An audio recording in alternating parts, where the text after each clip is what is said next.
여러분, 안녕하세요. 오늘 들려드릴 이야기의 제목은 결혼한 지 하루 만에 월급 통장을 달라던 시어머니, 3일째 되던 날 은행에 가셨다가 은행원의 한마디에 그 자리에서 얼어붙으셨습니다. 입니다. 결혼식의 소란스러움은 가라앉았지만 그 여운만은 신혼방 안에 희미하게 떠다니고 있었습니다. 저는 이서연, 일 처리에 있어 단호함과 효율성이 몸에 밴 CEO입니다. 그런 제가 지금은 막 결혼 생활에 발을 들인 한 여자로서의 낯선 감정에 푹 빠져 있었습니다. 저는 제 커리어와 가정생활 사이의 균형을 가져다 줄 거라 믿었던 남자, 강민준과 결혼했습니다. 제 기억 속 어제 결혼식장에서 본 시어머니 최 여사님의 모습은 아직도 선명합니다.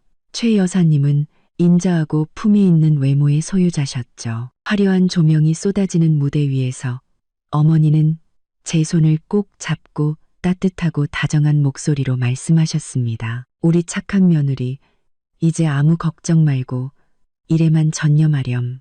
집안일은 이 어미가 다 알아서 할 테니 내가 우리 서연이를 이 세상에서 가장 행복한 신부로 만들어줄게. 저는 그 약속을 어머니의 눈빛에 담긴 진심을 믿었습니다. 완벽한 새 출발이 될 거라고 생각했죠. 저는 이 결혼을 위해 감정적으로나 재정적으로나 철저히 준비했습니다.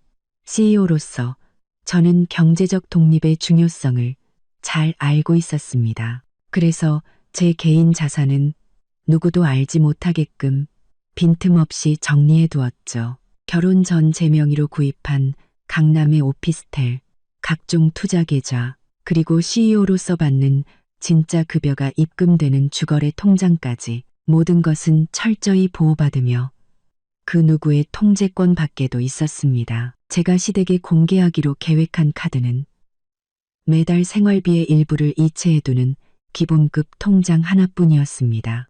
월급 200만 원, 제 실제 자산을 숨기기 위해 의도적으로 조정한 금액이었죠. 이렇게 철저히 준비했지만 민준 씨 집안의 전통적인 규칙들에 대해서는 약간의 불안감을 느끼고 있었습니다. 민준 씨의 형님, 즉 형수님이 따로 만났을 때 해주셨던 경고가 떠올랐습니다. 서연 씨, 자기 돈은 자기가 꼭 쥐고 있어야 해요. 절대 누구 손에도 넘기지 마요. 저도 예전에 시어머니께 재정 관리를 맡겼다가 크게 후회한 적이 있어요. 저는 그때 웃어넘겼습니다. 제 능력과 지위가 있는데 그런 상황에 빠질 리 없다고 생각했죠. 달콤했지만 어딘가 모르게 거리감이 느껴지는 신혼, 첫날 밤이 지나갔습니다. 민준 씨는 좋은 사람이었지만 결단력이 부족하고 민감한 문제는 피하려는 경향이 있었습니다. 저는 결혼 후에 그가 더 성숙해져서 제 든든한 버팀목이 되어주길 바랐습니다. 결혼식 다음 날 아침, 저는 일찍 눈을 떴습니다. 민준 씨는 이미 침대를 떠났고 아래층에서 접시가 달그락거리는 소리가 들려왔습니다. 잠시나마 평화로운 기운이 방 안을 감쌌습니다. 창밖을 보니 눈부신 아침, 햇살이 새로운 날의 시작을 알리고 있었습니다. 저는 커리어와 가정, 두 마리 토끼를 다 잡기 위해 최선을 다하겠다고 다짐했습니다. 거울 앞에 서서 실크 잠옷과 머리를 정돈하며 상냥하고 다가가기 쉬운 며느리의 모습을 만들려 했었습니다. 며느리로서의 첫날, 좋은 인상을 남기고 싶었기 때문이죠. 바로 그때였습니다. 노크 소리도 없이 침실 문이 벌컥 열렸습니다. 서연아, 엄마 들어간다. 최 여사님의 목소리였습니다. 허락을 구하는 질문이 아닌 이미 실행에 옮긴 후의 통보였죠. 어머니는 어색한 미소를 지으며 방으로 들어오셨습니다. 손에는 김이 모락모락 나는 뜨거운 죽 한 그릇이 들려 있었죠. 얼굴은 여전히 인자했지만 눈빛에는 무언가 캐묻고 평가하려는 기색이 서려 있었습니다. 저는 놀랐지만 애써 평정심을 유지했습니다. 네, 어머님. 가만 보이서 가만히 있게 가만과 있어 타마 있어게. 가만둬 있어 텀석해 닦게. 가만둬 있어게 묻고 이리 주세요. 저는 다가가 죽 그릇을 받아들었습니다. 그릇의 온기가 손바닥에 퍼졌지만 제 마음은 차갑게 식어갔습니다. 결혼한 지 이틀째 되는 날, 아침부터 시작된 이 사생활 침해는 불길한 징조였습니다. 이것은 며느리를 아끼는 시어머니의 행동이 아니라 이미 짜놓은 계획을 실행하는 사람의 모습이었습니다. 저는 제가 두려워하던 통제가 생각보다 훨씬 빠르고 직접적으로 시작되었음을 직감했습니다. 교양 있고 기품 있는 집안이라는 연극의 막이 최 여사님에 의해 예상치 못하게 거치며 제가 미처 예측하지 못했던 탐욕과 계산적인 속내가 드러나는 순간이었습니다. 제 결혼 생활의 이틀째, 남편과 달콤한 시간을 보내야 할 바로 그날이 불쑥 들어온 시어머니와 곧이어 터져나올 무례한 요구로 시작되고 있었습니다. 저는 죽 그릇을 화장대 위에 내려놓았습니다. 속에서는 불쾌함이 치밀었지만 겉으로는 최대한 공손한 태도를 유지하려 애썼습니다. 최 여사님은 나갈 생각이 전혀 없어 보였습니다. 의자를 끌어당겨 제 맞은편에 앉으셨죠. 어머니의 시선은 방 안 구석구석을 훑었고 제 보석함과 명품 가방들이 놓인 곳에서 잠시 멈췄습니다. 얘야, 네가 대표이사라 바쁜 건 알지만 아무리 큰일을 해도 집에 오면 넌 이 집 며느리야. 집안의 법도는 지켜야 하는 거란다. 최 여사님은 어른의 가르침처럼 들리는 말투로 입을 열었지만 그 안에는 평가와 강요의 의도가 숨어 있었습니다. 네, 어머님, 명심하고 잘 배우겠습니다. 저는 겸손하게 대답했습니다. 지금 당장 맞서기보다는 최 여사님이 정말로 원하는 게 무엇인지 지켜보기로 마음먹었죠. 그래, 그렇게 말하니 마음이 놓이는구나. 최 여사님은 제 손등을 가볍게 두드리셨습니다. 부드러운 손길이었지만 저는 오히려 압박감과 통제당하는 느낌을 받았습니다. 실은 오늘 아침에 올라온 건 너하고 단둘이 할 중요한 얘기가 있어서야. 너희 두 사람의 미래가 걸린 문제라 하루라도 빨리 말해야겠다 싶었지. 최 여사님은 목소리를 낮추고 주위를 한번 쓱 둘러보며 비밀스럽고 심각한 분위기를 연출했습니다. 저는 죽을 한 숟가락 뜨며 기다렸습니다.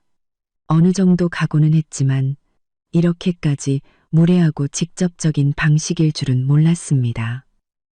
얘야, 우리 집안에는 대대로 내려오는 규칙이 하나 있단다. 며느리는 시집 오면 월급 통장을 시어머니한테 맡겨서 관리받는 거야.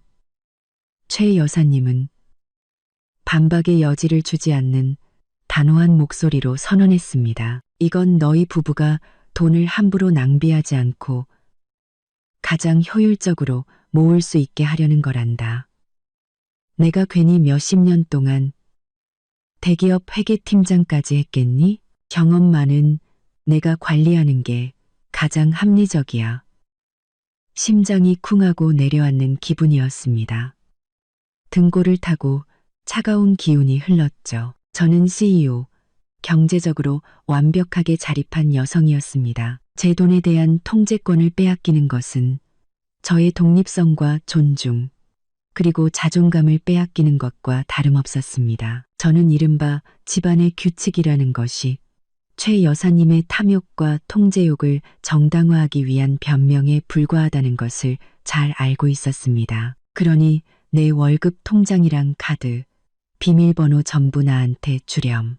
그럼 내가 매달 내 개인 용돈으로 쓸 생활비를 따로 챙겨주마. 최 여사님은 말을 이으며 기대감과 노골적인 욕심으로 눈을 반짝였습니다. 제가 대답하기도 전에 민준 씨가 갑자기 방으로 들어왔습니다. 편한 실내복 차림인 걸 보니 막 씻고 나온 듯 했습니다. 저는 남편이 저를 위해, 우리의 사적인 경계를 지키기 위해 한마디라도 해주길 바라며 그를 쳐다보았습니다. 어머니랑 서연이 무슨 얘기하고 있었어? 민준 씨는 제 눈을 피하며 물었습니다. 최 여사님은 즉시 아들 쪽으로 몸을 돌리며 한결 부드러워진 목소리로 말했습니다. 응, 우리 집안 규칙에 대해 얘기하고 있었지. 너희 두 사람 돈 관리 말이다. 네가 아내한테 잘 좀 말해봐. 다 너희 미래를 위해서 이러는 거 아니겠니? 민준 씨는 어머니와 저를 번갈아 보았습니다. 그는 망설이며 안절부절 못했고 어느 편에 서야 할지 모르는 눈치였습니다. 저는 그의 눈을 깊이 들여다보며 확신에 찬 지지를 기다렸습니다. 하지만 제가 받은 것은 가벼운 고갯짓과 회피, 그리고 얄팍한 위로뿐이었습니다. 서연아, 그냥 어머니 말씀대로 해. 다 우리 좋자고 하시는 거잖아. 어머니 말씀이 맞아. 경험도 많으시니 우리가 더 빨리 돈 모아서 더 큰 집 사고 더 좋은 차도 살 수 있을 거야. 어머니가 우리한테 해가 될 일을 하시겠어? 민준 씨는 말끝을 흐렸습니다. 마치 스스로도 자신이 하는 말을 온전히 믿지 못하는 사람처럼요. 그 순간 남편에 대한 제 마지막 희망이 산산조각 났습니다. 남편은 제 자율성을 빼앗는 일에 어머니의 편에 서기로 선택한 것입니다. 그의 망설임은 어머니에 대한 존중이 아니라 아내에 대한 책임감 없는 비겁함이었습니다. 그는 저를 혼자 싸우게 내버려 두고 이른바 집안의 규칙과 공동의 미래라는 명분 아래 제 개인의 권리가 희생되는 것을 용납했습니다. 저는 깊게 숨을 들이마시며 속에서 들끓는 모든 감정을 억눌렀습니다. 그리고 미리 준비해둔 시나리오대로 행동하기로 결심했습니다. 제가 쉽게 조종할 수 있는 어린 며느리가 아니라 CEO 이서연이라는 것을 똑똑히 보여주기로요. 네, 어머님과 민준 씨 뜻 잘 알겠습니다. 제 목소리는 놀라울 정도로 차분하고 흔들림이 없었습니다. 이게 우리 집 규칙이라면 따라야지요. 어머님 곤란하게 해드리고 싶지 않아요. 제가 너무나 순순히 동의하자 최 여사님과 민준 씨 모두 놀란 표정이었습니다. 최 여사님은 승리의 미소를 지었고 민준 씨는 안도의 한숨을 내쉬었죠. 그들은 제가 굴복했다고 생각했겠지만 이것은 제가 주도권을 쥐기로 결심한 체스 게임의 시작에 불과하다는 것을 전혀 몰랐습니다. 저는 자리에서 일어나 핸드백으로 다가가 작은 가죽 지갑을 꺼냈습니다. 지갑을 열어 초록색 은행 카드 한 장을 꺼냈죠. 제가 건네주기로 마음먹었던 바로 그 기본급 통장 카드였습니다. 여기 있습니다. 어머님, 저는 최 여사님의 눈을 보지 않고 카드를 내밀었습니다. 이게 제 기본급 통장 카드예요. 매달 이 통장으로 200만 원씩 들어옵니다. 최 여사님은 탐욕을 숨기지 못하는 반짝이는 눈으로 서둘러 카드를 받아들었습니다. 그래, 그래야 우리 착한 며느리지. 최 여사님은 제 손을 토닥였습니다. 이래야 한 가족이지. 돈 문제는 투명해야 서로 믿고 큰일을 할 수 있는 거란다. 네, 비밀번호는 제 생일이에요. 3월 15일 필요하실 때 쓰세요. 저는 쌀쌀맞은 태도를 유지하며 조심스럽게 손을 뺐습니다. 월급 200만 원이라는 액수를 일부러 또렷하게 말했죠. 이것은 제 전략의 일부였습니다. 제 CEO라는 직책을 생각하면 이 금액은 최 여사님처럼 야심만만한 분에게는 분명 큰 실망을 안겨줄 것이기 때문이었습니다. 200만 원. 최 여사님은 중얼거렸습니다. 입가에 걸려있던 미소가 순식간에 굳어지더니 완전히 사라졌죠. 반짝이던 눈빛은 실망감으로 어두워졌습니다. 그녀는 제가 거짓말이라도 하는 건 아닌지 확인하려는 듯 카드를 뚫어져라 쳐다봤습니다. 그녀는 제가 거짓말이라도 하는 건 아닌지 확인하려는 듯 서연아, 너 외국계 기업 대표이사라며. 근데 월급이 어떻게 200만 원밖에 안 되니? 최 여사님의 부드럽던 목소리는 의심과 약간의 경멸이 섞인 톤으로 변했습니다. 듣자 하니 너 같은 고위직은 한 달에 못해도 800, 900, 많게는 0만 원도 번다던데 어떻게 이렇게 적을 수가 있어. 그 목소리에 담긴 실망감은 며느리에 대한 안타까움이 아니었습니다.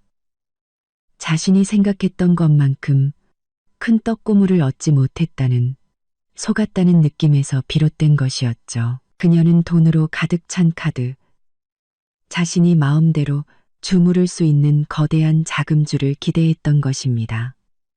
네. 그건 회사에서 이 통장으로 직접 지급하는 기본급입니다. 저는 차분하게 설명했습니다.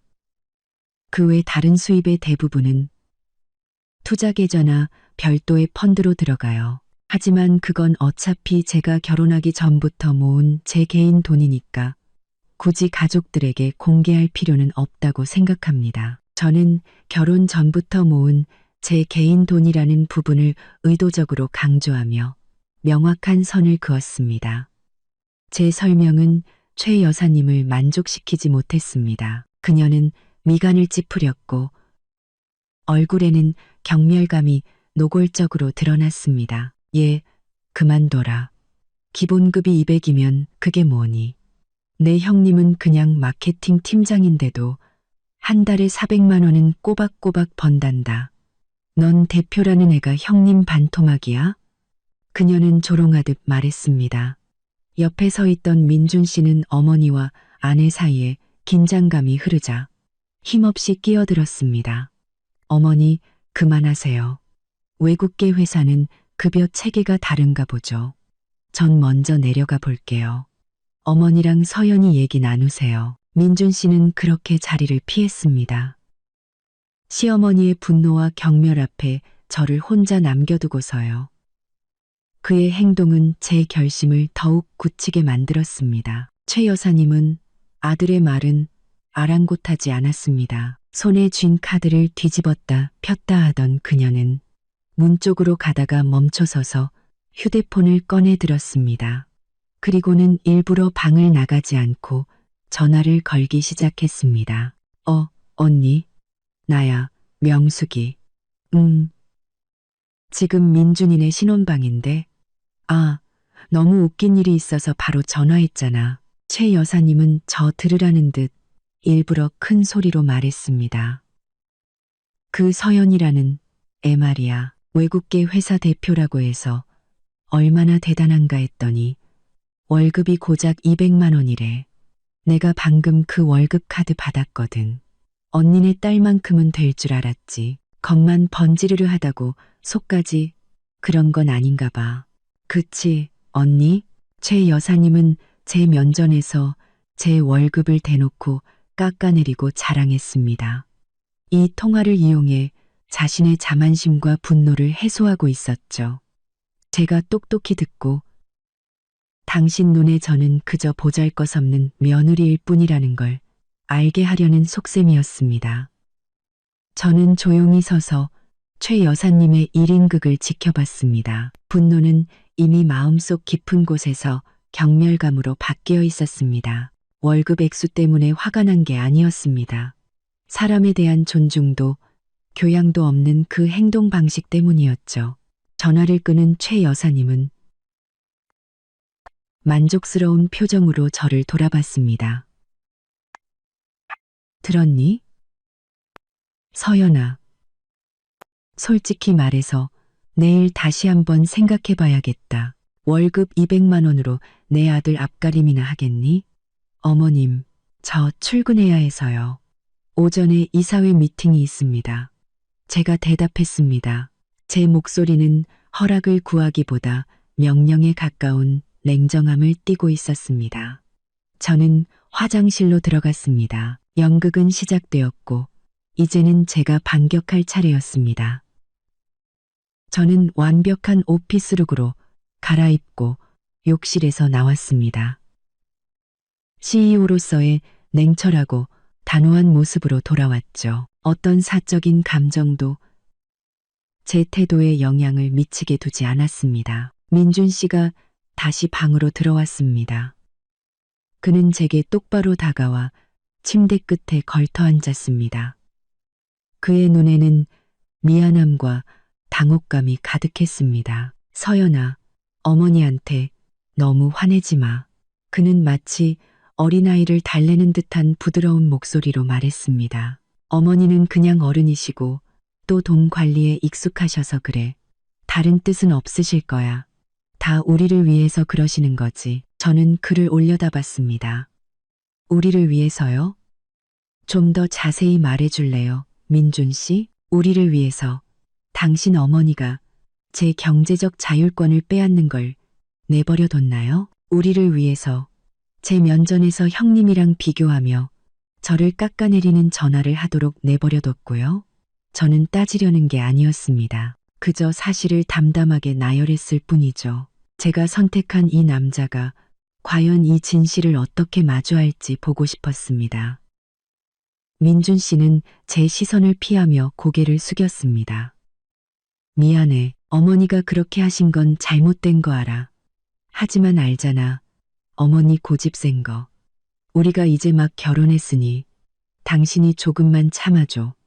익숙해지면 괜찮을 거야. 익숙해지면 괜찮을 거다? 저는 그의 말을 되뇌었습니다. 제 목소리에는 깊은 조소가 담겨 있었죠. 제가 자존감을 잃는 것에 익숙해지길 바라나요? 부당하게 재산을 통제당하는 것에 익숙해지길 바라나요? 제 집안에서 모욕과 비난을 당하는 것에 익숙해지길 바라나요? 저는 자리에서 일어나 방구석에 놓여있던 캐리어를 끌어왔습니다. 더 이상 아무 말도 하지 않았지만 제 행동이 모든 것을 말해주고 있었습니다. 민준 씨, 그거 알아요? 이제 문제는 월급 통장 따위가 아니에요. 이 관계에 있어서의 존중과 공정함의 문제라고요. 당신은 단 한 번도 내 편에 서주지 않았어요. 당신 어머니의 부당한 강요 앞에서 단 한 번도 저를 지켜주지 않았다고요. 제 목소리는 크지 않았지만 한마디 한마디가 칼날처럼 날카로웠습니다. 서연아, 너무 일을 크게 만들지 마. 민준 씨는 황급히 일어나 제 손을 잡았습니다. 우리 엄마 나쁜 사람 아니야. 절대 돈 함부로 쓰실 분 아니라고. 걱정 마. 나중에 우리가 집 사고 차 사면 어머니가 다 돌려주실 거야. 저는 차갑게 손을 뿌리쳤습니다. 돌려주고 안 돌려주고의 문제가 아니에요.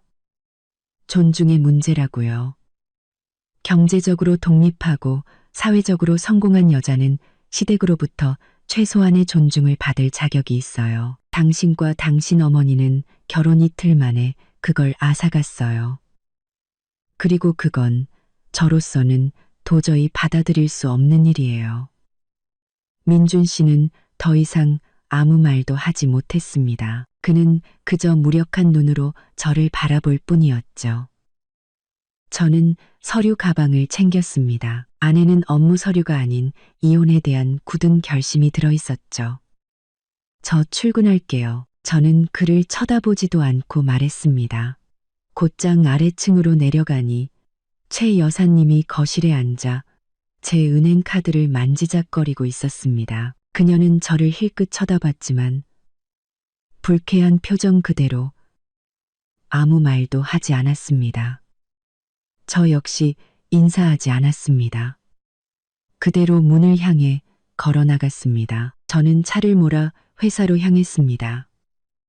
일터는 언제나 저에게 가장 안전하고 자신감 넘치는 공간이었습니다. 이곳에서 저는 통제당하는 어린 며느리가 아니라 모든 것을 결정하는 CEO 이서연이었으니까요. 오전 9시에 이사회를 시작했습니다. 2시간이 넘는 회의 내내 저는 온전히 업무에만 집중했습니다. 회의실의 그 누구도 제 결혼 생활이 파탄 직전에 놓여 있다는 사실을 눈치채지 못했습니다. 정확히 오전 11시 회의가 막 끝났을 때 민준 씨 집의 유선 전화번호로 전화가 걸려왔습니다. 최 여사님이 행동을 개시했다는 신호였죠. 저는 벨이 3번 울리게 내버려 둔 뒤 끊어버렸습니다. 그 여자와 통화하고 싶지 않았습니다. 저는 김비서에게 지시했습니다. 김비서, 지금부터 퇴근 시간까지 우리 집에서 오는 전화나 시어머니 휴대폰으로 오는 전화는 내가 회의 중이거나 손님과 함께 있다고 하고 연결하지 말아요. 바로 그때 제 휴대폰이 울렸습니다. 이번에는 민준 씨 번호였습니다. 저는 즉시 전화를 받았습니다. 그가 곤경에 처했고 저를 필요로 하기 때문에 전화했다는 것을 알았기 때문이죠. 여보세요. 저는 단호하게 받았습니다. 수화기 넘어 민준 씨의 목소리는 당황과 다급함으로 가득 차 있었습니다. 서연아, 어머니가 은행에서 큰일 났어. 당장 어머니한테 전화 좀 해봐. 어머니 지금 울고불고 난리야. 저는 속으로 차갑게 미소 지었습니다. 연극이 클라이맥스로 치닫고 있었죠. 은행에서 무슨 일이 있으신데요? 저는 무서울 정도로 침착한 목소리를 유지하며 물었습니다. 나도 잘 몰라. 어머니가 전화해서는 돈 찾아서 예금하려는데 문제가 생겼다고. 은행원이랑 얘기하다가 갑자기 소리 지르면서 우시더라고. 그러다 그냥 끊어버렸어. 당신이 빨리 전화해봐. 통장 주인이 당신이잖아. 당신이 더 잘 알 거 아냐. 민준 씨는 거의 애원하고 있었습니다. 당신이 더 잘 알 거 아냐. 방신이 더 잘 알 거 아냐. 당신이 더 잘 알 거. 금신이 더, 당신이 빨리 전화해봐. 당신이 더. 그는 어머니와 직접 마주하기가 두려워 문제 해결사 역할을 제게 떠넘기려 하고 있었습니다. 알았어요. 민준 씨는 걱정 말고 일해요. 제가 어머니께 전화해 볼게요. 저는 민준 씨가 더 말할 틈도 주지 않고 전화를 끊었습니다. 휴대폰 화면을 보니 다시 최 여사님의 번호가 뜨고 있었습니다. 이번에는 그녀의 휴대폰이었죠. 저는 이번에도 벨이 3번 울린 후에야 천천히 통화 버튼을 눌렀습니다. 여보세요, 어머님, 저 서연이에요. 제가 평온하게 말했습니다. 이 나쁜 년, 네가 감히 날 속여? 최 여사님의 귀를 찢는 듯한 비명이 소화기를 뚫고 제 귀에 꽂혔습니다. 그 소리는 아침의 실망감과는 차원이 다른 배신감에 찬 분노의 폭발이었습니다. 어머님, 무슨 말씀이신지 모르겠어요. 우선 진정하시고 천천히 말씀해 보세요. 저는 여전히 절대적인 평온함을 유지했습니다. 진정하게 생겼어? 내 월급이 200만 원이라며. 근데 내가 은행 와서 돈 찾아서 예금하려니까 은행 창구 직원이 카드에 현금은 80만 원밖에 없다는 거야. 나머지 120만 원은 어디 갔어? 네가 빼돌렸지. 최 여사님은 악을 썼습니다. 저는 그녀의 흐느끼는 소리와 주변 사람들의 웅성거리는 소리까지 들을 수 있었습니다. 모든 것이 제가 계획한 대로 흘러가고 있었습니다. 네, 80만 원이 맞아요, 어머님. 저는 차분하게 설명했습니다. 제가 아침에 말씀드렸잖아요. 160만 원은 월 기본급 총액이고 그중 120만 원은 제가 결혼 전에 산 강남 오피스텔 월세와 관리비로 매달 고정적으로 나가는 돈이에요. 매월 1일에 자동으로 계좌에서 빠져나가도록 설정해 놨거든요. 저는 결혼 전에 산이라는 부분을 힘주어 말했습니다. 최 여사님이 자신이 거대한 자산을 손에 쥐었다고 착각했지만 실제로는 남의 빚비록 그 집이 제 자산일지라도 을 관리하고 있을 뿐이라는 사실을 깨닫게 해주고 싶었습니다. 오피스텔? 네가 언제 집을 샀어? 왜 나한테 말 안 했어? 최 여사님은 다그치듯 물었습니다. 그녀의 목소리는 분노에서 경악으로 바뀌어 있었습니다. 네, 2년 전에 구입했습니다. 어머님, 그건 제 개인 재산이라 굳이 어머님과 민준 씨에게 보고할 필요는 없다고 생각했어요. 저는 단호하게 대답했습니다. 최 여사님은 잠시 침묵하더니 다시 목소리를 높였습니다. 하지만 이번에는 당혹감과 혼란으로 떨리는 목소리였습니다. 그녀는 저를 깜짝 놀라게 한 뜻밖의 사실을 털어놓았습니다. 너 그거 아니? 여기 창구 직원 말이야. 그 직원이 나한테 그러는 거야. 혹시 큰 금액 이체하러 오셨냐고. 이서연 고객님은 저희 은행 VIP 고객님이시라고 말이야. 내 통장 잔고가 항상 엄청나고 중요한 거래도 아주 많다고 하더라. 혹시 다른 카드도 많이 가지고 계시냐고 묻더라니까. 그 은행원의 의도치 않은 정보 누설에 저는 잠시 놀랐지만 이내 평정심을 되찾았습니다. 이 변수는 제 계획을 망치기는커녕 오히려 그게 긴장감을 한층 더 끌어올려 주었습니다. 네, 그 직원 말이 맞아요. 어머님, 저는 확신에 찬 목소리로 말했습니다. 저 다른 카드도 아주 많아요. 투자계좌, 예금계좌, 신용카드. 아시잖아요, 어머님. 제가 CEO인데 재무관리를 위해 여러 자금주를 가지고 있어야죠. 그럼 왜 그 카드들은 나한테 안 준 거야? 최 여사님은 탐욕과 요구가 가득한 목소리로 물었습니다. 전부 다 일이죠. 내가 다 관리해 줄게. 네 돈이 우리 돈이고 우리 돈이 네 돈이지. 최 여사님의 마지막 말, 네 돈이 우리 돈이라는 그 한마디가 제 인내심의 한계선을 건드렸습니다. 아니요, 어머님. 저는 단호했습니다. 그 모든 자산은 제가 민준 씨와 결혼하기 전에 번 돈입니다. 제 개인 재산이에요. 어머님이나 민준 씨를 포함한 그 누구에게도 제출하거나 공개할 의무가 없습니다. 제가 기본급 통장 카드를 드린 것만으로도 집안의 규칙을 존중해드린 큰 양보였습니다. 저는 수화기 너머로 민준 씨가 최 여사님의 전화를 빼앗는 소리를 들었습니다. 그의 목소리가 들려왔습니다. 분노와 책망이 가득 담긴 채 저를 추궁했죠. 서연아, 당신 나 속였어. 나한테는 재산 별로 없다고 했잖아. 왜 숨긴 거야? 전부 다 공개해야지. 당신 돈이 우리 돈이잖아. 부부 사이에는 돈 문제 투명해야지. 민준 씨 말이 맞아요. 부부 사이에는 돈 문제 투명해야죠. 저는 도전적인 어조로 맞받아쳤습니다. 그럼 민준 씨는 당신 예금 통장 나한테 공개했어요? 당신 월급 통장이랑 예금 통장 전부 어머니께 맡겼어요? 당신도 안 한 일을 나한테 요구하지 마세요. 민준 씨는 침묵했습니다. 저는 그에게도 비자금이 있다는 것을 알고 있었습니다. 그의 침묵은 그의 위선과 부당한 요구를 스스로 인정하는 셈이었습니다.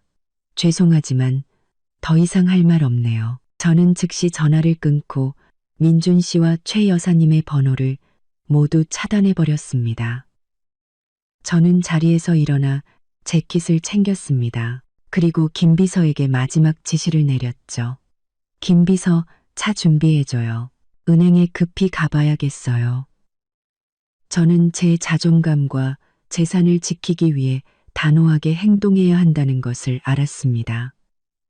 저는 은행으로 차를 몰았습니다. 분노는 어느새 냉철하고 단호한 결심으로 바뀌어 있었습니다.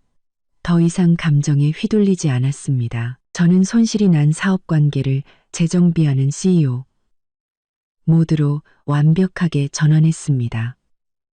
가는 길에 제 개인 자산 관리 담당자인 박 부장님께 전화를 걸었습니다.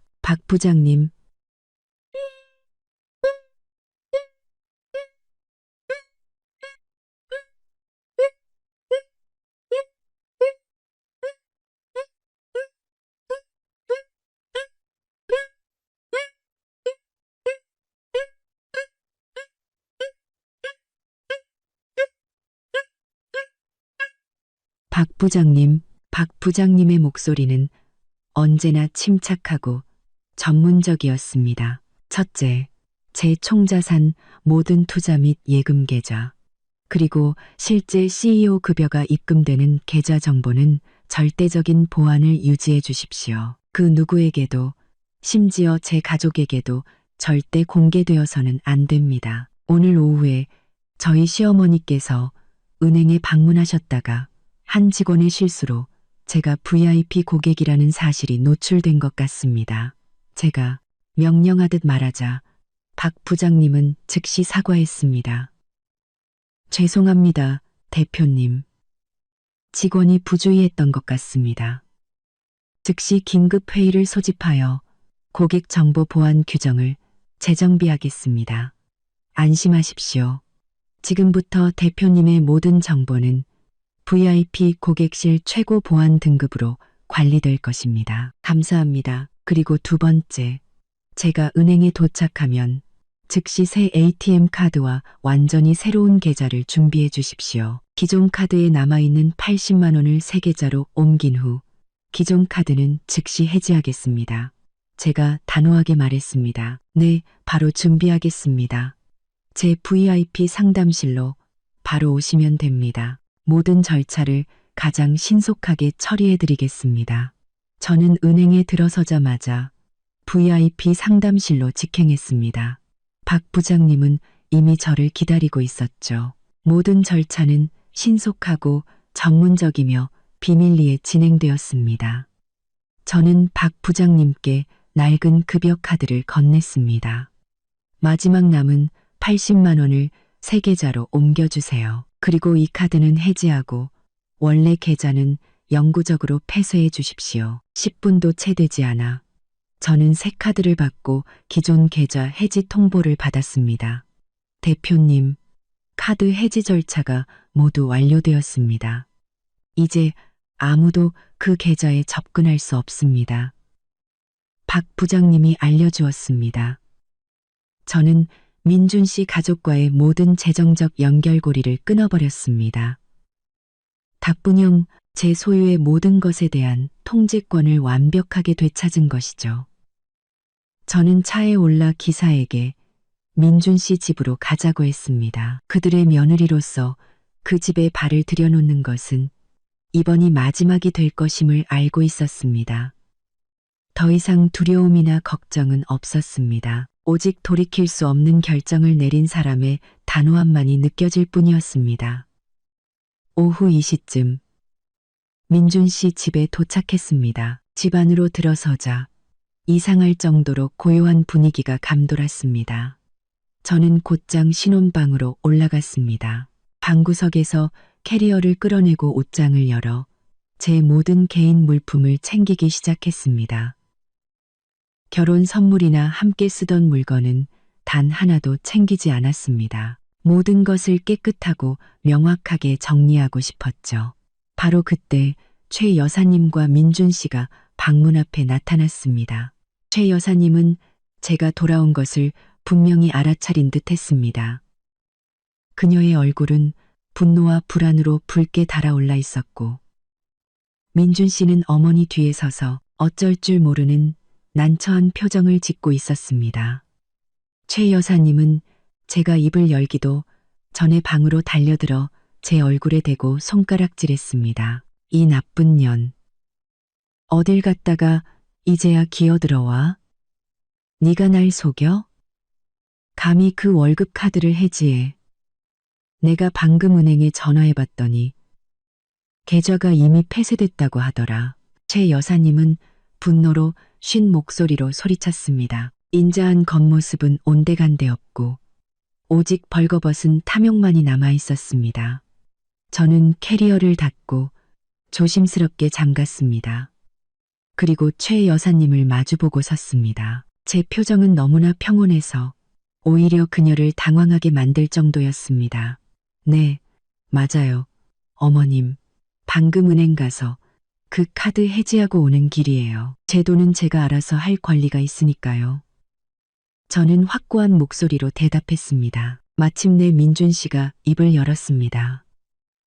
그의 목소리에는 책망이 가득했습니다. 서연아, 지금 뭐 하는 거야? 고작 카드 하나 때문에 이렇게까지 일을 크게 만들어? 당신 때문에 엄마가 사람들 앞에서 얼마나 창피를 당했는지 알아? 당장 엄마한테 사과해. 저는 민준 씨의 눈을 똑바로 쳐다보았습니다. 그리고 실망 가득한 미소를 지었죠. 민준 씨, 제가 여기 온 건 사과하러 온 게 아니에요.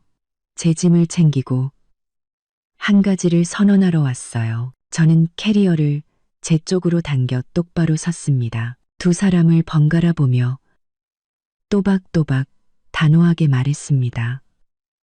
우리 이혼해요. 민준 씨와 최 여사님 모두 그 자리에 얼어붙었습니다. 최 여사님의 얼굴은 새하얗게 질렸고 민준 씨는 발이 땅에 붙기라도 한 듯 꼼짝도 못했습니다. 제 짧았던 이틀간의 결혼 생활은 이 한마디 선언으로 공식적인 끝을 고했습니다. 신혼방은 무서운 침묵에 잠겼습니다. 제 이혼 선언은 꿈에서 깨어나지 못하던 두 사람을 현실로 끌어냈습니다. 최 여사님이 가장 격렬하게 반응했습니다. 충격은 순식간에 분노로 바뀌었죠. 너 지금 뭐라고 했어? 이혼? 미쳤니? 너 지금 제정신이야? 무슨 이유로 이혼을 해? 고작 월급 200만 원짜리 카드 하나 때문에 이 난리를 피워? 네가 뭔데? 최 여사님은 제게 달려들 기세로 다가왔습니다. 손이 분노로 부들부들 떨리고 있었죠. 네, 어머님. 그 카드 때문이 아니에요. 그건 마지막 한 방울이었을 뿐이죠. 문제는 자존감과 존중이에요. 어머님과 민준 씨가 결혼 이틀 만에 제게서 빼앗아간 바로 그거요. 저는 여전히 침착한 태도를 유지하며 대답했습니다. 민준 씨는 더듬거렸습니다. 서연아, 무슨 말도 안 되는 소리야. 결혼한 지 이틀도 안 된 신혼부부가 이혼이라니. 이건 나랑 우리 집안 전체를 모욕하는 거야. 알아, 내가 뭘 그렇게 잘못했는데. 내가 뭘 잘못했냐고요? 아, 민준 씨. 저는 그를 쳐다보았습니다. 제 눈빛은 얼음장처럼 차가웠습니다. 아내 편에 서주지 않고 아내를 지켜주지 않는 남편은 남편으로서의 자격이 없어요. 당신 어머니가 날 모욕했을 때 당신은 날 내버려 두는 쪽을 택했어요. 내 자존심을 지켜주는 대신 당신 자신의 평화를 택했다고요. 최 여사님이 우리 사이에 끼어들며 말을 잘랐습니다. 목소리는 저기로 가득 차 있었죠. 너 당장 그 입 다물어. 자존심? 자존심 같은 소리 하고 있네. 결혼한 지 이틀 만에 남편 버리겠다는 은혜도 모르는 년. 네가 지금 누굴 망신시키고 있는지 알아? 우리 민준이는 하루 종일 밖에서 힘들게 일하는데 내가 너희 돈 좀 관리해 주겠다는데 그게 뭐가 잘못됐어? 잘못됐습니다. 어머님, 저는 단호했습니다. 저는 CEO입니다. 제 돈은 제가 벌고 누구에게 맡길 필요 없어요. 제가 필요한 건 존중입니다. 결혼 이틀째부터 제 개인 재산을 통제하려 드신 건 사랑이 아니라 탐욕이고 제 독립성에 대한 무시입니다. 이걸 이렇게 빨리 알게 돼서 오히려 다행이라고 생각해요. 내가 탐욕스러워? 최 여사님은 분노로 얼굴이 새파래졌습니다. 그녀는 손을 번쩍 들어 저를 때릴 기세였습니다. 어머니, 안 돼요. 민준 씨가 황급히 달려들어 어머니를 꽉 껴안았습니다. 그가 어머니의 경솔한 행동을 막은 것은 제가 일을 더 크게 만들까봐 두려웠기 때문이었습니다. 저는 그 광경을 가만히 지켜보았습니다. 아들의 품에서 발버둥 치는 최 여사님의 얼굴은 증오로 가득했고 민준 씨는 애원하는 표정으로 숨을 헐떡였습니다. 그냥 놔두세요. 저 맞는다 해도 상관없으니까요. 제가 도전적인 목소리로 말했습니다. 어머님의 이런 행동이 제 이혼 결정이 얼마나 옳았는지를 증명해 줄 뿐이니까요. 저는 등을 돌려 캐리어를 끌고 방을 나섰습니다. 바퀴가 마룻바닥에 끌리는 소리가 집안의 정적을 깨고 건조하게 울려 퍼졌습니다. 월급 통장은 해지됐고 제 개인 재산은 누구도 건드릴 수 없어요. 민준 씨와 어머님은 걱정 마세요. 제가 이 집에서 가져가는 건 아무것도 없으니까요. 내일 구청으로 나와요. 거기서 기다릴게요. 저는 두 사람이 똑똑히 들을 수 있을 만큼 큰 소리로 말했습니다. 뒤도 돌아보지 않고 곧장 계단을 내려가 집을 나섰습니다. 저는 이 결혼 생활에서 공식적으로 걸어 나왔습니다. 대문 밖으로 나서자 집 안에 숨막히는 공기와는 비교도 안 될 만큼 시원하고 상쾌한 공기가 느껴졌습니다. 저는 차에 올라 기사에게 말했습니다. 원래 살던 집으로 가주세요. 돌아오는 내내 저는 한마디도 하지 않았습니다. 창밖으로 보이는 서울의 거리는 여전히 분주했지만 제 마음속에는 이상하리만치 평온함이 찾아왔습니다. 울지도 않았고 후회하지도 않았습니다.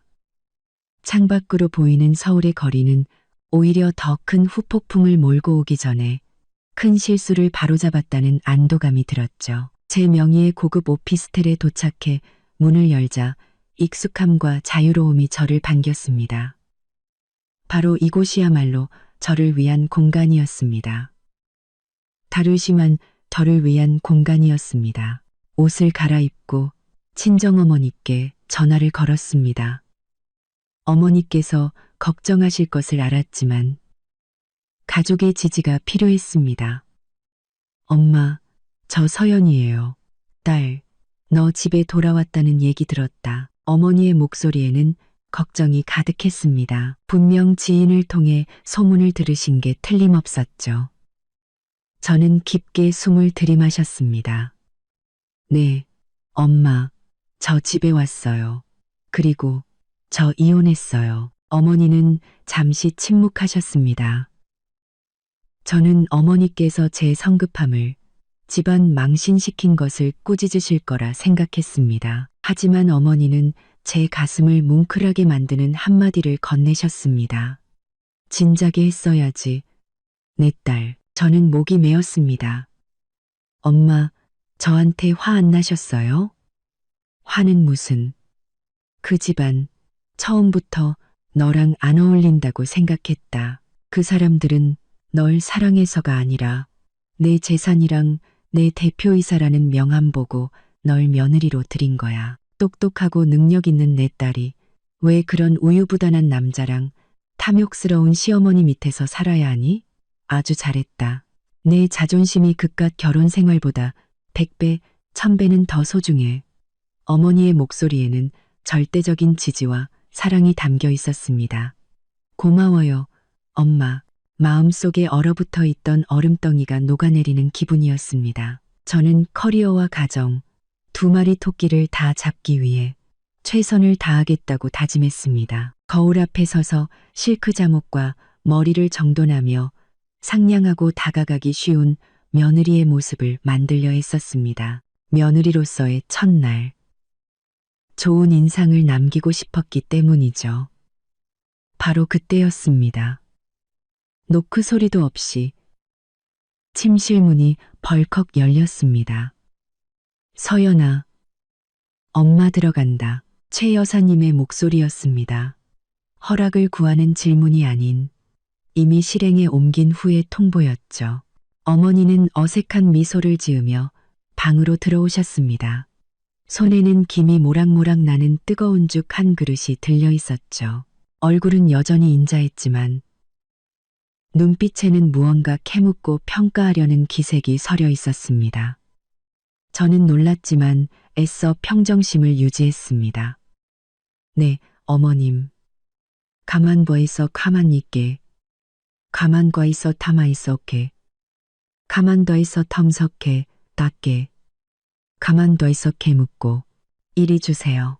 저는 다가가 죽 그릇을 받아들었습니다.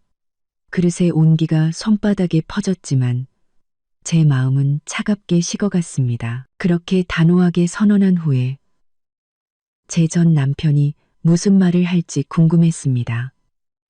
여보세요. 수화기 넘어 민준 씨의 목소리에는 당황이나 분노 대신 마치 업무적인 대화를 하는 듯한 냉정하고 서먹한 기운이 감돌았습니다.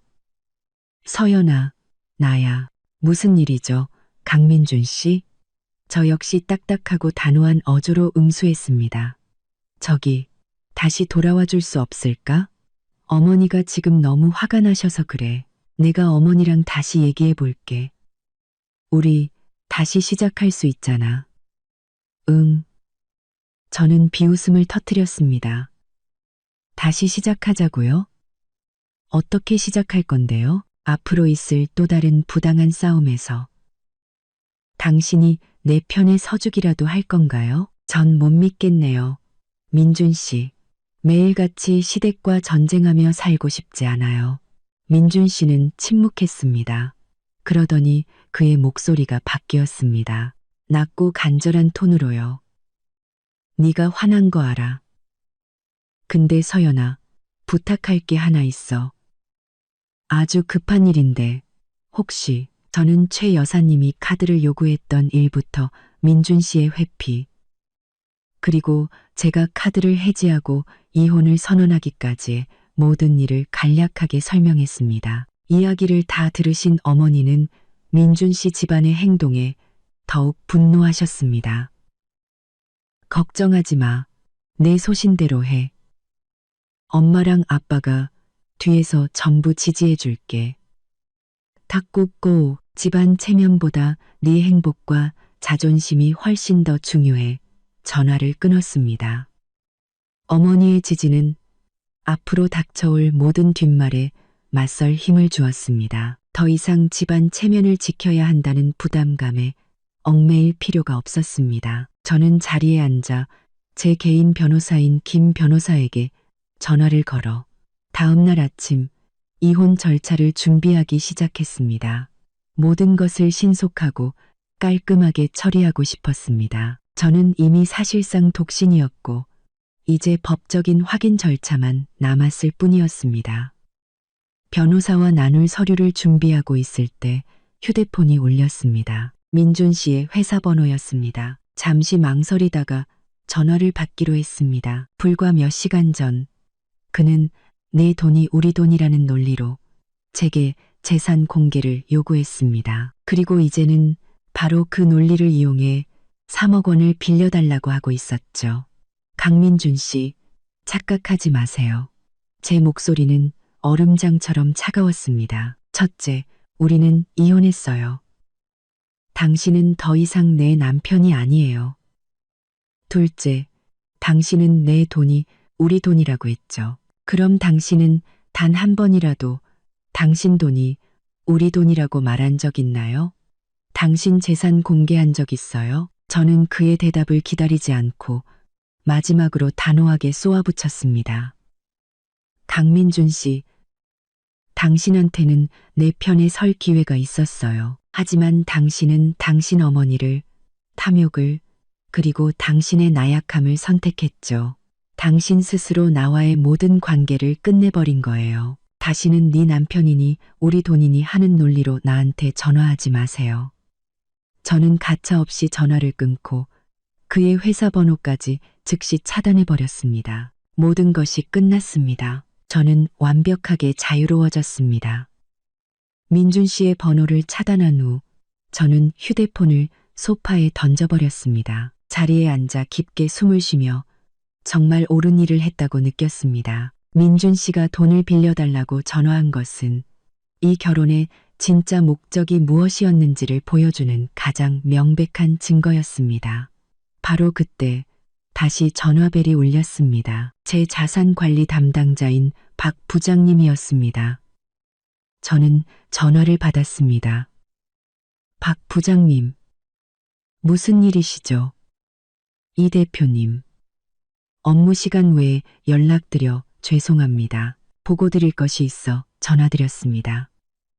대표님의 특별 요청에 따라 현재 시점 기준 대표님의 총자산을 상세히 재확인했습니다. 박 부장님은 전문적인 어조로 말했습니다. 네, 말씀하세요. 저는 평정을 유지했습니다. 대표님, 현재 대표님의 총 보유 자산은 단기 투자, 장기 예금, 보유 주식 및 기타 계좌의 가용 잔액을 모두 포함하여 현재 시점 기준 총 100억 원입니다. 저는 조금도 놀라지 않았습니다. 그 숫자를 정확히 아는 사람은 저 자신뿐이었으니까요. 감사합니다. 박 부장님. 정보 확인했습니다. 계속해서 절대 보안 유지해 주십시오. 내일 찾아뵙고 다음 투자 계획에 대해 논의하겠습니다. 네, 알겠습니다. 좋은 저녁 되십시오. 저는 전화를 끊고 휴대폰을 내려놓았습니다. 100억 원. 제 노력과 지혜가 만들어낸 값진 결과물이었습니다. 저는 실소를 터뜨렸습니다. 최 여사님은 제 월급 200만 원을 비웃었죠. 만약 당신의 며느리가 100억 원의 자산가라는 사실을 알았다면 어떤 반응을 보였을까요? 민준 씨는 내가 내 남편이라는 논리로 3억 원을 빌려달라고 했습니다. 그가 필요했던 돈의 30배가 넘는 자산을 가진 아내를 스스로 걷어찼다는 사실을 알면 무슨 생각을 할까요? 저는 거울을 보았습니다. 그 안에는 성숙하고 독립적이며 강인한 한 여성이 서 있었습니다. 저는 체면 때문에 혹은 남들의 뒷말이 두려워 이 결혼을 유지하는 선택을 하지 않았습니다. 저는 제 자존감과 자유를 지키기 위해 이혼을 선택했습니다. 저는 귀중한 교훈을 얻었고 그 대가는 이틀간의 결혼 생활이라는 아주 저렴한 비용으로 치렀습니다. 다음 날 아침 번갯불에 콩 볶듯 치른 결혼 생활의 3일째이자 결혼식 후 4일째 되는 날 저는 활기차게 눈을 떴습니다. 어젯밤 내내 저는 김 변호사와 통화하며 모든 준비를 마쳤습니다. 대표님, 법적으로는 대표님께서 완벽하게 유리한 상황입니다. 김 변호사는 전화로 설명했습니다. 대표님의 자산은 모두 혼인 전에 형성되었고 증빙 서류도 명확합니다. 혼인 기간이 극도로 짧아 공동재산이라고 할 만한 것도 형성되지 않았고요. 자녀가 없고 재산 분할 다툼도 없기 때문에 이혼 소송은 신속하게 진행될 겁니다. 저는 김 변호사에게 서류 준비를 부탁했습니다. 모든 것을 시끄럽지 않고 빠르고 깔끔하게 끝내고 싶었습니다. 오전 7시쯤부터 제 휴대폰이 쉴 새 없이 울리기 시작했습니다. 민준 씨와 최 여사님의 번호는 차단했지만 그들은 민준 씨 형의 번호나 회사 유선 전화 등 다른 번호를 이용해 제게 전화를 걸어왔습니다. 저를 압박하려는 시도라는 것을 알았죠. 저는 어떤 전화도 받지 않기로 했습니다. 오전 8시 낯선 번호로 문자 메시지가 도착했습니다. 민준 씨였습니다. 서연아, 전화 좀 받아. 엄마 충격받아서 지금 심장이 안 좋으셔. 너 정말 너무한 거 아니야? 당장 집으로 와서 얘기 좀 해. 이렇게 우리 집안 명예를 짓밟다니. 난 이혼 못해. 저는 메시지를 읽었지만 동정심은 조금도 생기지 않았습니다. 심장병은 낡아빠진 수법일 뿐이었죠. 저는 최 여사님을 잘 알았습니다. 그녀가 충격받은 이유는 손에 거의 다 쥐었다고 생각했던 거대한 떡고물을 놓쳤기 때문일 겁니다. 저는 답장하지 않았습니다. 기사에게 전화해 저를 구청으로 데려다 달라고 요청했습니다. 구청에 도착하니 민준 씨가 이미 입구에서 기다리고 있었습니다. 그의 얼굴은 초췌하고 피곤해 보였습니다. 구겨진 셔츠 차림은 결혼식 날의 멋진 모습과는 완전히 딴판이었죠. 저를 보자 민준 씨는 즉시 달려와 제 앞을 막아섰습니다. 서연아, 정말 왔구나. 제발, 나한테 기회 한 번만 더 주면 안 될까? 내가 미안해. 어머니랑도 얘기했어. 앞으로는 우리 돈 문제에 절대 간섭 안 하시겠다고 약속하셨어. 제발 기회 한 번만 줘, 응. 민준 씨는 애원하는 목소리로 말했습니다. 저는 그의 눈을 똑바로 쳐다보았습니다. 조금의 흔들림도 없었죠. 강민준 씨, 당신의 말은 더 이상 저에게 아무런 가치가 없어요. 당신에게는 나를 지켜줄 기회가 있었지만 당신은 나를 내버려 두는 쪽을 택했어요. 이제 와서는 너무 늦었어요.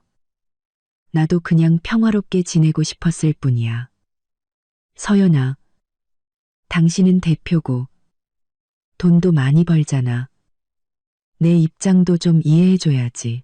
그는 동정심에 호소하려 했습니다. 이해는 하지만 받아들일 수는 없어요. 저는 단호했습니다. 전 여기 당신과 말싸움하러 온 게 아니에요. 절차 밟으러 왔어요. 서류는 이미 다 준비됐고요. 협조적으로 나오든가 아니면 제가 오늘 바로 이혼 소송을 제기하든가 선택하세요. 제가 장담하는데 소송으로 가면 지금 이혼 서류에 도장 찍는 것보다 훨씬 더 시끄러워질 겁니다. 민준 씨는 고개를 숙였습니다. 방궁방곡 저의 단호함을 꺾을 수 없다는 것을 깨달은 것이죠. 알았어. 서명할게. 민준 씨는 완전히 굴복한 작은 목소리로 말했습니다. 하지만 약속해줘. 내가 당신한테 돈 빌리려고 했던 거, 투자금 부탁했던 거, 아무한테도 말하지 않겠다고. 이 일은 비밀로 해줘. 저는 비웃으며 고개를 저었습니다. 강민준 씨, 아직도 당신 체면을 생각하네요. 걱정 마세요. 전 그 이야기 절대 안 할 거예요. 첫째, 그런 좀스러운 일에 얽히고 싶지 않으니까요. 둘째, 제 얼굴에 먹칠하고 싶지 않아서요. 제가 당신 같은 남자와 결혼했었다는 사실을 남들이 알게 하고 싶지 않거든요. 저는 등을 돌려 곧장 구청 안으로 들어갔습니다. 구청에서의 절차는 생각보다 빨리 끝났습니다. 저희는 담당 공무원과 마주 앉았습니다. 저는 변호사가 미리 준비해온 이혼 신청서를 포함한 모든 필요 서류를 제출했습니다. 사유는 성격 및 가치관 차이로 명시했죠. 담당 공무원은 극도의 놀라움이 담긴 눈으로 저희를 쳐다봤습니다. 결혼한 지 이틀 만에 이혼하러 온 커플은 분명 전례가 드문 일이었을 겁니다. 커플은 분명 전례가 드문 일이었을 겁니다. 극도의 놀라움이 담긴 덕무원은 극도의 놀라움이 담긴 눈으로 저희를 쳐다봤습니다. 두 분, 정말 확실하신 겁니까? 결혼하신 지 이제 이틀밖에 안 되셨는데 돌아가서 다시 한번 생각해 보시는 게 결혼은 평생의 다시인데 이렇게 성급하게 결정할 문제가 아닙니다. 담당 공무원은 놀라움과 약간의 책망이 섞인 말투로 말했습니다. 네, 저희는 충분히 생각했습니다. 제가 차분하고 단호한 목소리로 대답했습니다. 서로의 가치관과 삶의 방향이 너무나 다르다는 것을 깨달았습니다. 억지로 관계를 유지하는 것은 양쪽 모두에게 고통일 뿐입니다. 민준 씨는 그저 고개를 숙인 채 아무 말도 하지 않았습니다. 그는 제가 내미는 모든 서류에 텅 빈 눈으로 서명했죠. 그는 완전히 굴복했습니다. 모든 절차는 약 1시간 만에 끝났습니다. 저는 이혼 신청 접수증과 관련 서류를 받았습니다. 법적으로 정해진 숙려 기간이 필요했지만 이 결혼은 사실상 끝난 것이나 다름없었습니다. 저는 자리에서 일어나 민준 씨를 다시는 쳐다보지 않고 방을 나섰습니다. 강민준 씨, 혼자 돌아갈 수 있죠? 전 중요한 회의가 있어서요. 민준 씨는 저를 올려다보았습니다. 그의 얼굴에는 창피함이 가득했죠. 알아, 먼저 가봐. 저는 구청을 나서며 마치 어려운 임무를 완수한 듯한 기분을 느꼈습니다. 저는 다시 자유로운 여성 이서연으로 돌아왔습니다. 자유로운 여성 이서연으로 돌아왔습니다. 저는 구청을 나서며 저는 구청을 나서며 마치 어려운 일. 그날 오후부터 제 이혼 소식은 퍼져나가기 시작했습니다. 제가 아무리 조용히 처리하려 애썼다 해도 이틀 만의 이혼은 비밀로 붙이기에는 너무나 충격적인 이야기였죠. 재계와 사교계에서 뒷말이 나오기 시작했습니다. 세상에, 그 이서연 대표, 돈 많다고 얼마나 거만하면 결혼 이틀 만에 남편을 버려. 분명히 시댁이 가난해서 집안 규칙 못 견디고 뛰쳐나온 걸 거야. 정말 생각 없다. 큰 사업하는 사람이 행동은 애들 같아. 저는 그 모든 말을 들었지만 조금도 흔들리지 않았습니다. 그런 말을 하는 사람들은 진실을 모를 뿐더러 제가 굳이 해명할 필요도 없었죠. 제 자존심은 온전히 지켜졌습니다. 저는 차라리 남들에게 성급하다는 비난을 받을지언정 제 가족에게 무시당하는 것은 견딜 수 없었습니다. 저는 사무실에 앉아 도시의 풍경을 내려다보며 미소 지었습니다. 모든 것을 끝냈고 저는 다시 태어났습니다. 민준 씨가 이혼 서류에 서명했지만 최 여사님은 쉽게 물러날 사람이 아니었습니다. 그녀는 낡은 수법, 즉 제명예와 평판을 이용해 저를 압박하기 시작했습니다. 넷째 날 저녁, 친정어머니께 전화가 왔습니다. 어머니의 목소리에는 분노와 걱정이 가득했죠. 서연아, 내 전 시어머니가 무슨 짓을 하고 다니는지 아니? 그 여자가 우리 친척, 친구들, 심지어 네 아빠 사업 파트너 몇 명한테까지 전화해서 내 흉을 보고 있단다. 뭐라고 하시는데요? 엄마? 저는 침착하게 물었습니다. 이미 예상했던 일이었습니다. 네가 아주 버릇없고 거만한 며느리라느니, 집안 규칙을 무시했다느니, 돈밖에 모르는 애라서 자기 집안 명예에 먹칠을 했다고 떠들고 다닌대. 네가 재산을 속였고 엄청난 수입을 일부러 숨겼다고. 심지어 처음부터 작정하고 자기 아들 놀려주려고 결혼한 거라는 말까지 하고 다닌다더라. 어머니는 분노로 떨리는 목소리로 전했습니다. 알았어요, 엄마. 걱정 마세요. 전 괜찮아요. 떠들고 싶으면 그러라고 하세요. 저는 어머니를 안심시켰습니다. 하지만 얘야, 그 여자가 내 형님네 댁까지 찾아가서 울고불고 난리를 쳤단다. 온갖 방법으로 네게 흠집을 내려고 하고 있어. 이러다 내일이나 평판에 문제가 생길까봐 걱정이다. 엄마, 저는 CEO예요. 그런 뒷말 무섭지 않아요. 제 평판은 이틀짜리 결혼 생활이 아니라 제 능력과 전문성으로 쌓아 올린 거예요. 그분이 일을 크게 벌일수록 그분의 탐욕과 비도덕성만 더 드러나게 될 거예요. 엄마는 그냥 마음 편히 계세요. 제가 알아서 처리할게요. 저는 전화를 끊고 즉시 김 변호사에게 연락했습니다. 김 변호사님, 지금 바로 강민준 씨와 최 여사 앞으로 경고장을 발송해 주십시오. 내용은 명확해야 합니다. 만약 계속해서 제 명예를 훼손하거나 제 자산에 대한 허위 사실을 유포할 경우 명예훼손 및 허위사실 유포죄로 즉시 고소할 것이라고요. 또한 이혼 사유의 진실, 즉 시어머니의 재산 통제권 요구와 이혼 후 강민준 씨의 3억 원 대출 요구 사실까지 전부 공개할 거라고 하세요. 가장 강력한 법적 언어로 경고해 주십시오. 네, 알겠습니다. 대표님, 오늘 밤 바로 작성해서 발송하고 압박 수위를 높이기 위해 상대 측 변호사에게도 차본을 보내겠습니다. 김 변호사는 답했습니다. 이 경고장 공개가 양날의 검이 될 수 있다는 것을 알았지만 다른 선택지가 없었습니다. 제가 결코 만만한 상대가 아니며 제 자신을 지키기 위해 법을 이용할 준비가 되어 있다는 것을 똑똑히 보여줘야 했습니다. 다섯째 날 아침, 이혼 신청서를 제출한 지 불과 사흘 만에 김 변호사의 경고장은 효과를 발휘하기 시작했습니다. 방고거의 사업고의 창제, 그리신 청서를 발휘하기 시작했습니다. 최 여사님은 더 이상 제 지인들에게 전화를 걸지 않았습니다. 어머니께서 전화를 걸어와 최 여사님이 울고불고 하소연하는 것을 멈췄다고 알려주셨습니다. 내 전 시어머니 이제 조용해졌단다. 변호사 경고장이 효과가 있었나 봐. 제가 말씀드렸잖아요.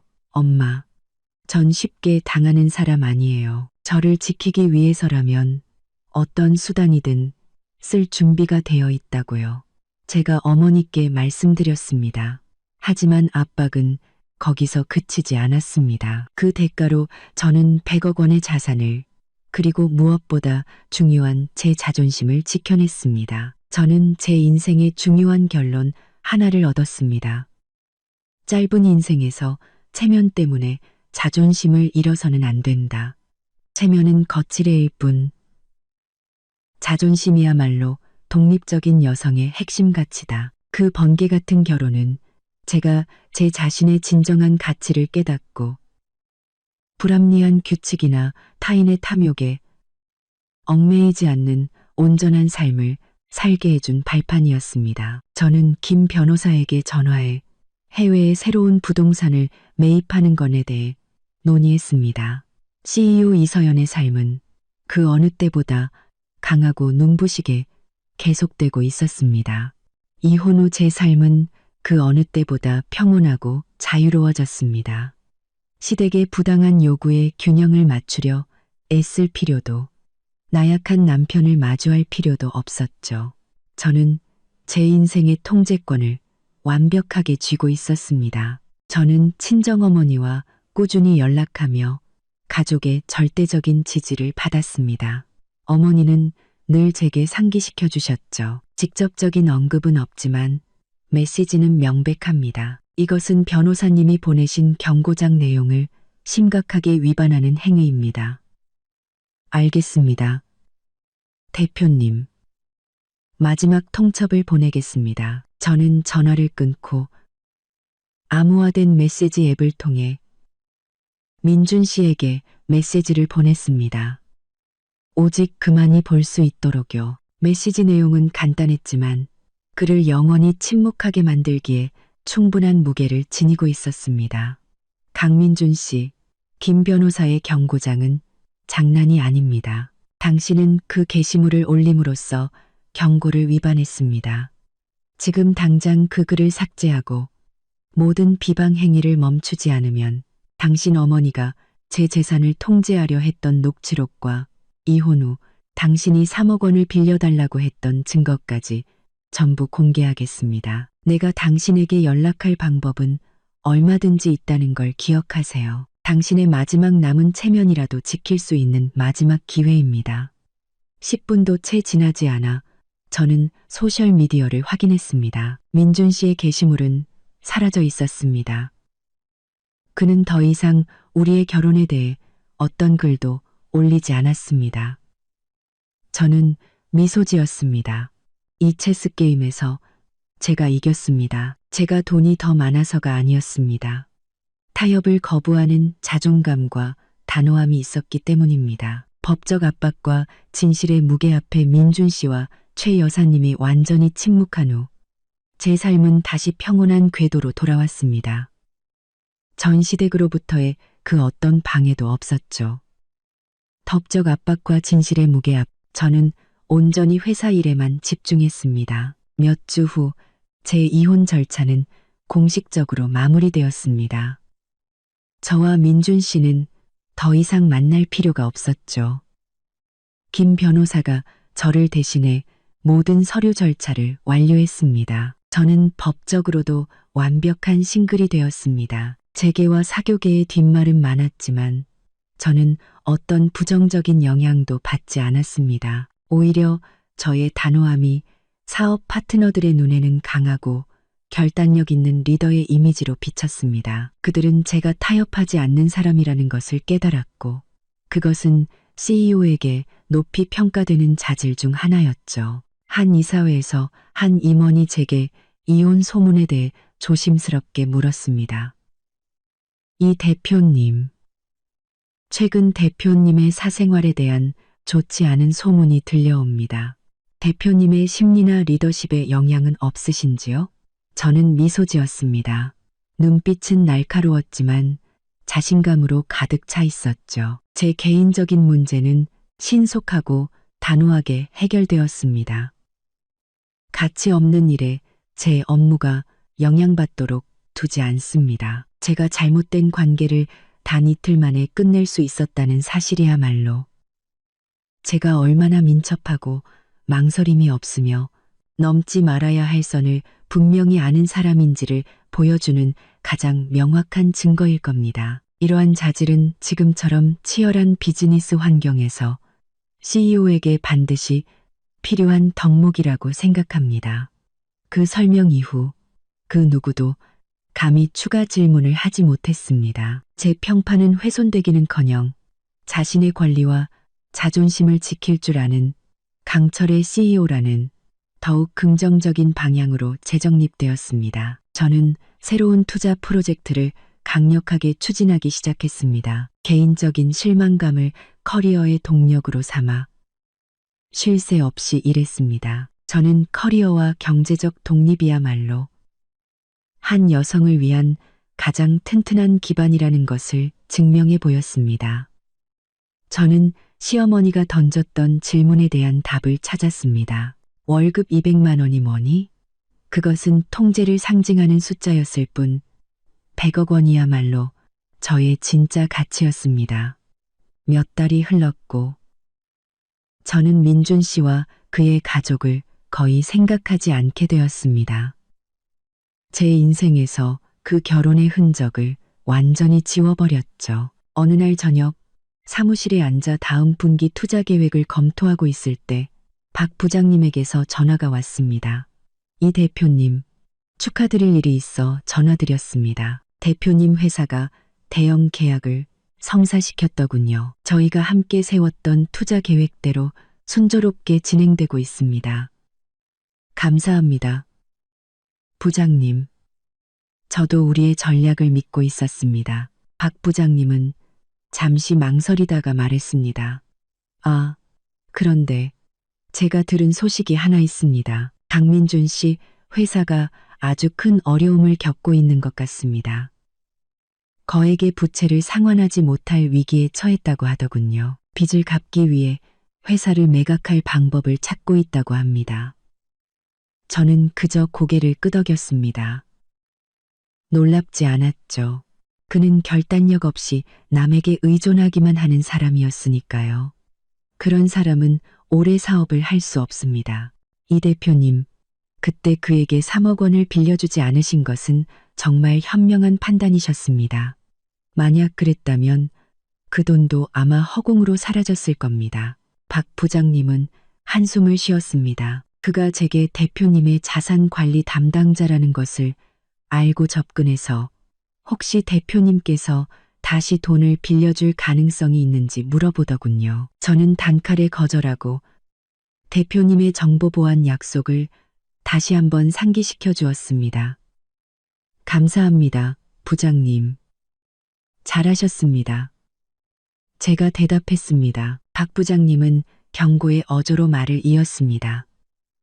대표님, 제 생각엔 조심하시는 게 좋을 것 같습니다. 그의 가족, 특히 어머니가 막다른 길에 몰리면 다시 대표님을 괴롭히려 들지도 모릅니다. 다른 수법을 쓸 수도 있고요. 저는 준비되어 있습니다.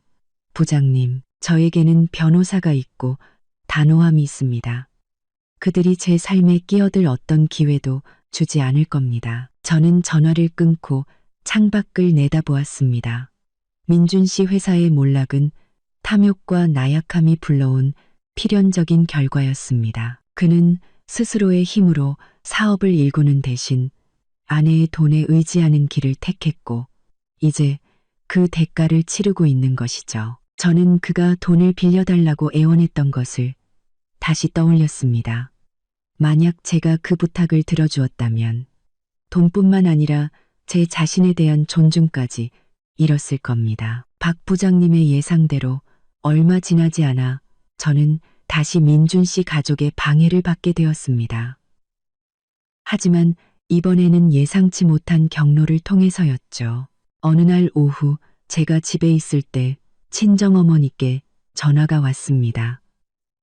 서연아, 내 전 시어머니가 우리 집에 찾아왔다. 어머니의 목소리에는 불쾌함이 가득했습니다. 과일 바구니를 들고 와서는 너한테 사과하러 왔다고 하더구나. 자기가 월급 통장을 관리하겠다고 했던 게 잘못이었다고. 지금 민준이 회사가 어려우니 네가 다시 돌아와서 민준이를 좀 도와주면 안 되겠냐고 하더라. 저는 깊게 숨을 들이마셨습니다. 그래서 뭐라고 하셨는데요?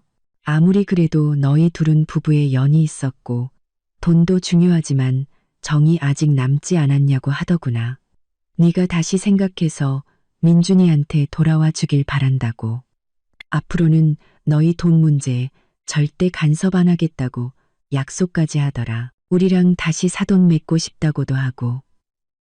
어머니는 비꼬는 투로 말했습니다. 엄마는 그 여자한테 뭐라고 하셨어요? 나는 딱 한마디 했지. 사부인. 저는 제 딸을 남에게 의존해서 살라고 가르친 적도 없고 자기를 존중할 줄 모르는 남자 곁에서 살라고 가르친 적도 없습니다. 이혼은 이미 끝난 일이고 엎질러진 물입니다. 댁에 돌아가서 아드님이나 잘 챙기세요. 정은 돈으로 살 수도 없고 망해가는 회사 살리는 데 쓸 수도 없는 겁니다. 그 여자가 내 말 듣고는 얼굴이 새하얘져서 그냥 돌아가더라. 저는 어머니가 자랑스러웠습니다. 어머니는 저를 단호하게 지켜주셨고 제가 최 여사님의 뻔뻔함을 직접 마주하지 않게 해주셨습니다. 정말 고마워요. 엄마, 정말 잘하셨어요. 그 사람은 사과하러 온 게 아니에요. 정을 핑계로 돈을 구걸하러 온 거죠. 엄마도 안다. 그러니 걱정 말고 내 일에만 집중해. 또 귀찮게 굴면 내 변호사랑 얘기할 테니. 최 여사님의 재결합 제안은 뉘우침이 아니었습니다. 제 자존심에 대한 모욕이었죠. 그녀는 아들의 회사를 구하기 위해 자신의 체면까지 기꺼이 희생할 준비가 되어 있었던 것입니다. 최 여사님의 실패한 구걸 이후 모든 것이 공식적으로 가라앉았습니다. 저는 더 이상 민준 씨 가족으로부터 어떤 방해도 받지 않았습니다. 그들은 제가 이용당하거나 강요당할 여자가 아니라는 것을 깨달았던 것이죠. 저는 제 커리어에 온전히 집중했습니다. 회사는 날로 성장했고 재계에서 제 입지는 더욱 굳건해졌습니다. 저는 지성, 단호함, 그리고 원칙이 비즈니스뿐만 아니라 개인의 삶에서도 성공의 열쇠라는 것을 증명했습니다. 이혼 1년 후 저는 제 아파트에 앉아 낡은 노트를 다시 펼쳐보았습니다. 거기에는 이혼을 결심한 직후 제가 적어둔 글이 있었습니다. 자존감과 독립을 잃느니 차라리 성급한 이혼으로 체면을 구기는 편이 낫다. 저는 미소 지었습니다. 저는 옳은 선택을 했습니다. 값비싼 교훈을 얻었지만 그 대가는 고작 이틀간의 결혼 생활과 몇몇 무의미한 뒷말뿐 아주 저렴했습니다. 박 부장님의 예상대로 얼마 지나지 않아 저는 다시 민준 씨 가족의 방해를 받게 되었습니다. 하지만 이번에는 예상치 못한 경로를 통해서였죠. 어느 날 오후 제가 집에 있을 때 친정어머니께 전화가 왔습니다. 서연아, 내 전 시어머니가 우리 집에 찾아왔다. 어머니의 목소리에는 불쾌함이 가득했습니다. 과일 바구니를 들고 와서는 너한테 사과하러 왔다고 하더구나.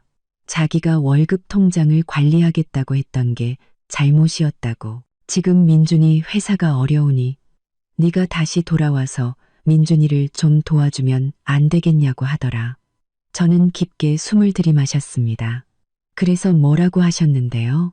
아무리 그래도 너희 둘은 부부의 연이 있었고 돈도 중요하지만 정이 아직 남지 않았냐고 하더구나. 네가 다시 생각해서 민준이한테 돌아와 주길 바란다고. 앞으로는 너희 돈 문제에 절대 간섭 안 하겠다고 약속까지 하더라. 우리랑 다시 사돈 맺고 싶다고도 하고. 어머니는 비꼬는 투로 말했습니다. 너는 너답게 독립적이고 단호하게 살면 돼. 그 누구의 기준에 맞춰 살 필요 없어. 가끔 민준 씨에 대한 소식을 건너듣기도 했습니다. 그의 회사는 완전히 무너졌고 빚을 갚기 위해 헐값에 팔려나갔다고 합니다. 그는 빚더미에 앉게 되었고 최 여사님 역시 아들을 돕기 위해 개인 재산의 일부를 팔아야 했다고 들었습니다. 저는 통쾌함을 느끼기보다는 진심과 노력 대신 돈과 의존을 택한 사람의 필연적인 결과라고 생각했습니다. 저는 진정한 부는 제가 가진 돈의 액수에 있지 않다는 것을 깨달았습니다. 100억 원이라는 인상적인 숫자보다 스스로 결정하고 존중받을 권리, 즉 자유에 있다는 것을요. 저는 제 돈을 이용해 제 자신을 지켰습니다. 그리고 그 짧은 결혼 생활의 경험을 바탕으로 개인정보, 보안 전문 기술 스타트업에 투자하는 대담하지만 성공적인 비즈니스 결정을 내렸습니다. 저는 거울을 보며 만족스럽게 미소 짓는 한 여성을 보았습니다. 저는 더 이상 뒷말의 주인공인 박정한 신부가 아니라 모두가 존경하는 성공한 CEO였습니다. 제 여정은 진정한 힘이 타인의 돈을 통제하는 데 있는 것이 아니라 스스로 돈을 벌고 그 성과를 단호하게 지켜내는 능력에 있다는 것을 증명했습니다. 저는 힘든 시기를 멋지게 극복했습니다. 사랑은 성급할 수 있어도 존중은 영원해야 한다는 것을 배웠습니다.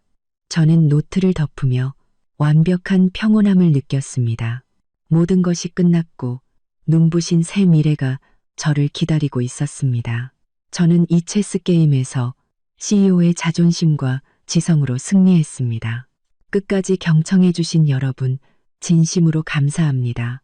다음 영상에서 다시 뵙겠습니다.